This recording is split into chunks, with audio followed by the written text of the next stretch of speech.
We haven't talked about Van Halen much today. a little, Hit me. a little. But in the last few weeks, you've had like these great moments where you play with Sammy Hagar, of course.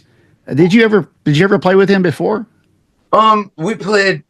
Michael Anthony had a fundraiser Right. for small children with heart problems. I forget what it's called, but it's a great cause. And he did it down in Costa Mesa, and it was funny because he calls me and he goes, "Okay, so you and me will do somebody to get me a doctor." I'm like, "Yes." Right. And then he goes, "And then I want you to do a song with Sammy." And I'm like, "Me too, but I don't do a lot of Van Hagar stuff." And he goes, "No, no, why don't you do like Rock Candy?" And I learned Rock Candy when I was 13 or 14. So that was like, kind of took my breath away. And I'm like, I'm in, I'm down, let's do it. And now I'm actually remembering now that I actually played with Sammy before that. There was a Matt Sorm event that raises money for instruments for schools, Right. for children. Right. And we jammed, I believe we played Bad Motor Scooter, and then we did Whole Lot of Love.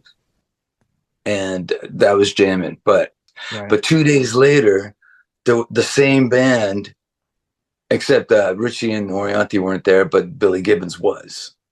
Wow. Yeah. So we were doing that, and it was funny because we were flying up to San Francisco in a private jet, and I'm sitting beside Sammy, and we're talking about rock and roll and this and that, and then I was playing "Standing on Top of the World." And something went down with my rig too for a whole verse. I figured it out and it came back in. But that's a tough tune, man.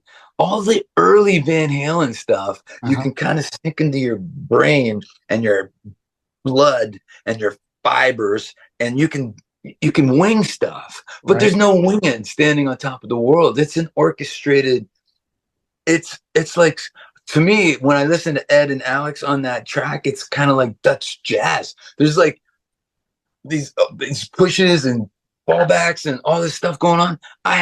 That was a tough thing for me to do because of the rhythm. If me and Matt didn't hit together with the bass, then it all fell apart. Right. So Right. that was a tough one, but it was really fun to do that.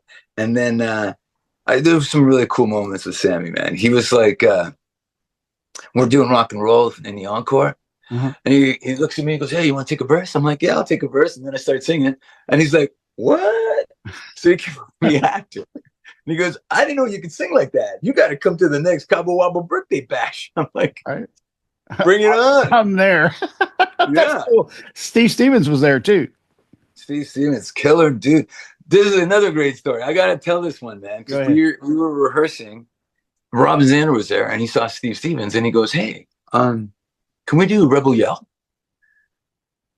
And Steve's like, "Yeah, of course." And Steve looks at me and he goes, "Hey, do you know Rebel Yell?" I go, "No." He goes, "Here, I'll show it to you."